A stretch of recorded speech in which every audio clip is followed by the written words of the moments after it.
Ça y est, l'Angleterre ne veut plus de nous. C'est Stray, et aujourd'hui je voulais vous partager mon expérience personnelle quant à la vie en Angleterre après le Brexit.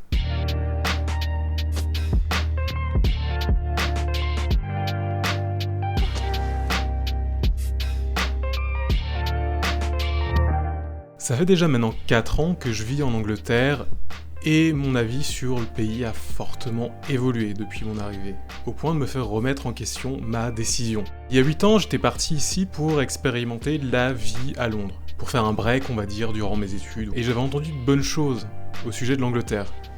Entre les gens qui partaient au pair, l'accès au premier emploi facile, et surtout l'ouverture d'esprit des Anglais, le pays du punk mais aussi de la city avait tout pour plaire. Surtout face à un certain conservatisme des mœurs et un chômage bien français. Mais après être revenu post-Brexit, c'est plus le cas en fait. L'immigration européenne est en chute libre, le pouvoir d'achat des Britanniques, n'en parlons pas, bref, pour les nouveaux expats, ça va mal. Récemment, une série de lois est venue remettre en question l'avenir d'éventuels nouveaux arrivants. À savoir entre autres le passage du salaire minimal pour obtenir un visa travail qui est maintenant fixé à environ 4 000 € par mois, autant dire pas pour tout le monde, puis une augmentation des cotisations de santé de plus de 40% pour les non-résidents permanents. Ça fait toujours plaisir. Ça, en plus de l'inflation, ça fait mal. Voici quelques points à garder en tête avant de venir vous installer au pays du Yorkshire Pudding. Je pense que ça pourra aider pas mal de gens à garder la tête froide face aux promesses de l'outre-Manche.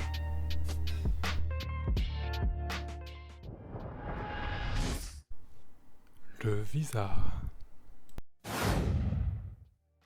Le premier point que je voudrais aborder, c'est celui du visa. Si vous venez en Angleterre, vous utiliserez sans doute un visa travail ou un visa d'études. Je vais parler du visa travail parce que c'est celui qui m'a concerné et que je trouve est assez mal foutu pour les étrangers. Tout simplement, ce visa-là vous rattache à votre entreprise. Vous venez pour faire un travail particulier, et uniquement celui-ci. C'est là où on arrive au premier point qui est tout simplement le fait qu'en plus de votre travail, vous ne pouvez pas avoir d'autres emplois, si ce n'est de la freelance. Si, allez on va dire avec l'inflation, vous avez envie par exemple de travailler dans un restaurant ou autre le week-end, simplement vous ne pouvez pas. Ça limite énormément vos possibilités, et surtout, si vous voulez rester travailler en Angleterre, il va falloir, le cas où vous changez d'entreprise, tout simplement trouver une autre boîte anglaise.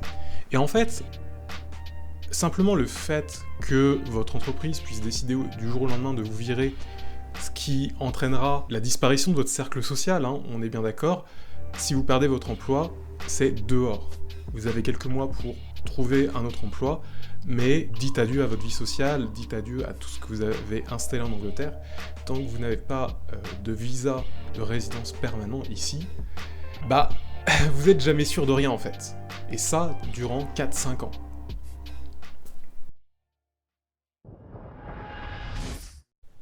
Le logement. Le deuxième point, et pas des moindres, c'est celui du logement. J'ai vécu à Paris, j'ai vécu à Londres, j'ai vécu dans une petite ville aux alentours de Londres, dans le sud de l'Angleterre. Ce n'est pas comparable. Les prix à Paris sont abordables comparés à ceux de Londres. On va parler de logements à 3000, l'équivalent de 3000 € si vous voulez habiter pas trop loin du centre, et j'entends par là à une demi-heure de train. Sans compter par exemple la council tax qui est sur Londres de 200 £, par mois. Vous rajoutez en plus de ça les charges, etc., qui vont monter facile à 200. L'évolution des prix de l'électricité, disons-le, fait toujours mal. Les conditions de logement ici sont lamentables. J'ai pu visiter des appartements à Londres, notamment un qu'une agence m'a fait visiter. Après avoir attendu l'agent une bonne demi-heure parce qu'il était en retard, je me retrouve dans un appartement avec une salle de bain, et une pièce qui sert de chambre, les murs noirs de moisissure. Alors je demande à l'agent, mais est-ce que c'est normal ? Parce que si je reste là durant 2 mois, je vais choper un cancer. On pouvait même pas respirer, pour être honnête. Et l'agent m'a dit, avec une décontraction, vraiment un naturel, dingue, Bah écoutez, pour ce prix-là, vous trouverez rien à Londres. C'est-à-dire qu'en gros, tu peux empoisonner des gens, y a pas de souci tant que c'est pas cher. Pas cher, on parle de 1005, hein, donc rajouter les charges derrière, etc. J'ai un ami aussi, de l'autre côté, qui s'est retrouvé dans un appartement avec de la moisissure. Et quand je parle de la moisissure, c'est un champignon de la taille de ma main. Il a dû attendre 6 mois avant que le propriétaire ne soit contraint de faire des travaux. Donc 6 mois avec des champignons, etc. qui ont été cachés. Mais ça, c'est parce qu'il a eu le courage d'aller porter plainte. En fait, la majorité des propriétaires ici profitent amplement du fait que la majorité des gens soient étrangers pour tout simplement faire ce qu'ils veulent. J'étais dans une coloc à 7, dans une petite ville du sud de l'Angleterre, donc 7 personnes, et c'est pas des étudiants, hein, faut pas imaginer. C'était des gens avec des emplois assez confortables, emplois d'ingénieurs, etc. 2 indiennes qui avaient par exemple 40 ans. Voilà, là c'est ce que vivent beaucoup de personnes en Angleterre. Tout ça pour louer un logement à 800 livres par mois, qui au bout des 9 mois réglementaires a augmenté bien entendu de 50 livres, avec une proprio qui ne se gêne pas à rentrer dans les chambres pour inspecter, histoire d'être sûr que son bien n'a pas été dégradé, si vous voyez ce que je veux dire. Au-delà du fait que trouver un appartement à Londres, ou dans le sud de l'Angleterre en général, est quand même assez galère, en fait il y a beaucoup de concurrence, pour être honnête, vous n'allez pas vivre ici dans un grand luxe, sauf si vous touchez des sommes assez importantes.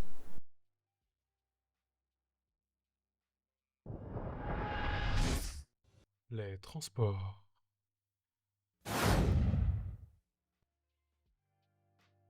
Je me suis amusé à faire la comparaison entre le prix des transports anglais en général et les prix des transports à Paris. Le RERD me manque. Non, sans déconner. Les transports ici sont chers au possible. Vous pouvez payer 4 fois le prix que vous payerez à Paris. Les abonnements à l'année, n'en parlons pas, on parle d'abonnements à plus de 1000 pounds, etc. Et les lignes sont assez limitées. Au-delà du fait que les prix sont totalement abusés, les transports ici sont sales. Mais pire que tout, c'est la sensation d'être en permanence contrôlé. Vous avez un portique, vous aurez quelqu'un derrière pour vérifier. Et en plus de ça, toutes les 2 minutes, une voix vous rappellera que si vous n'avez pas payé votre ticket, vous risquez X pounds d'amende, en plus des contrôles bien entendu fréquents. Ça a l'air anodin comme ça, mais quand je reviens en France, j'ai l'impression d'être plus un usager qu'un client. Et c'est vraiment une sensation qui, après avoir vécu un certain temps en Angleterre, m'affecte, j'allais dire. Puis les retards, n'en parlons pas. L'entreprise pour laquelle j'avais travaillé était habituée, littéralement, si tu vivais à Londres, ils savaient que tu allais être en retard au moins une fois dans la semaine. Simplement parce qu'il y a des grèves, tout le temps des problèmes sur les lignes, parce qu'elles doivent être mal entretenues, etc. Bref, les transports, c'est une plaie.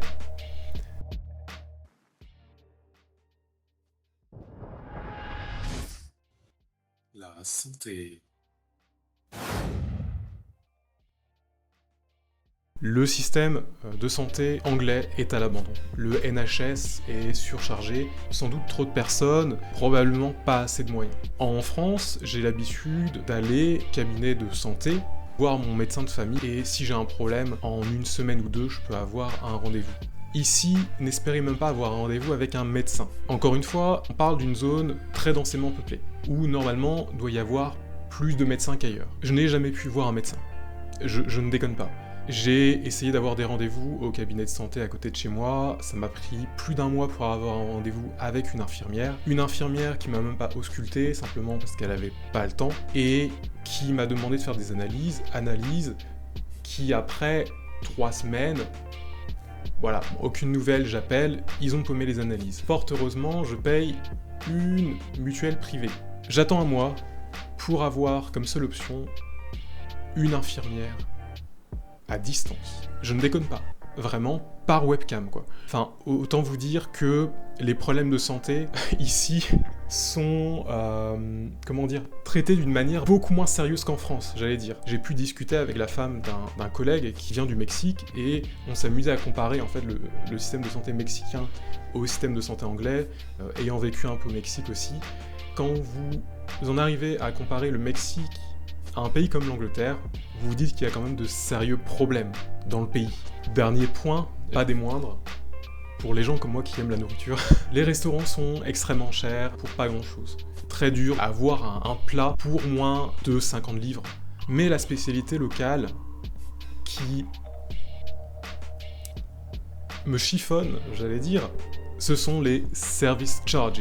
Alors les service charges, c'est quoi? En gros, c'est un pourboire que vous donnez, que vous n'êtes pas obligé de payer, mais qui est inclus par défaut dans la facture. Comptez aux alentours des 10% de la facture. J'ai été serveur à Paris, j'ai été serveur à Londres aussi. Quand j'étais à Paris, malgré la mauvaise réputation que se prend Paris, en fait, nous, on nous disait tout le temps, par exemple, quand des Américains viennent, vous leur dites bien, les serveurs sont payés. Parce qu'en Amérique, ils sont payés par les pourboires. Mais en fait, en Angleterre, par défaut, on rajoute le pourboire. J'ai été serveur en Angleterre, je peux vous dire qu'on est payé, il n'y a pas de souci. Et ça, ça pose un problème. Surtout quand vous avez des amis comme moi qui décident de dire non, on va pas payer ça. Si je demande à un client 10% en plus parce que mon travail est bon, on va m'envoyer promener. Je vois pas pourquoi est-ce que je le ferais dans un restaurant. Le pourboire, ça doit être quelque chose qui vient du cœur, j'allais dire. Non, systématiquement, quand je suis avec ses amis et qu'on demande de retirer service charge, on nous ramène le patron. C'est-à-dire que tu finis littéralement ce moment comme convivial, avec le patron qui se ramène et toi qui dois lui expliquer pourquoi tu veux pas payer 10% en plus. Conclusion. Avec le temps, ce sont des détails, c'est vraiment des détails, mais qui me donnent l'impression que le pays ne veut pas de nous, et tout simplement qu'on est là en fait juste pour payer le plus possible des services qui sont à moitié donnés. Cet accord tacite que t'as, disons-le, avec le pays, où en fait t'acceptes de donner ta force de travail pour avoir des conditions de vie décentes, mais je trouve qu'il est absolument pas respecté du côté de l'Angleterre. Et même avec un salaire bien moindre en France, je trouve qu'on a des conditions de vie qui sont largement meilleures.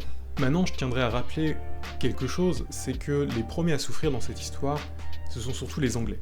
Ce sont surtout les petites familles anglaises en fait. On peut même pas imaginer comment une femme de ménage anglaise vit dans de telles conditions. Aussi dire que nous en tant qu'expat, on a cette chance de pouvoir rentrer au pays, d'avoir une dernière ligne de défense face à ça. Mon expérience en Angleterre m'a permis de voir, en France, il y a quand même pas mal de choses qui sont assez agréables. J'apprécie toujours l'Angleterre pour pas mal de points, notamment qu'en Angleterre, tu te fais jamais emmerder dans la rue. Il y a une ouverture d'esprit qui commence à changer malheureusement, parce que j'ai l'impression qu'il y a des tensions sociales qui montent un peu, que les gens sont de moins en moins ouverts aussi aux étrangers. Je les jugerai pas à ce niveau-là. Pour être honnête, c'est leur pays, voilà, ils font ce qu'ils veulent, et moi en tant qu'étranger, je n'ai pas à leur dire, à leur dicter ce qu'ils doivent faire, mais voilà, je tenais à insister sur le fait que l'Angleterre, c'est plus que c'était avant. Et en tant qu'étranger, c'est toujours bon d'y réfléchir à deux fois, avant de venir s'expatrier ici. C'était Stray, c'était un plaisir, et à la prochaine.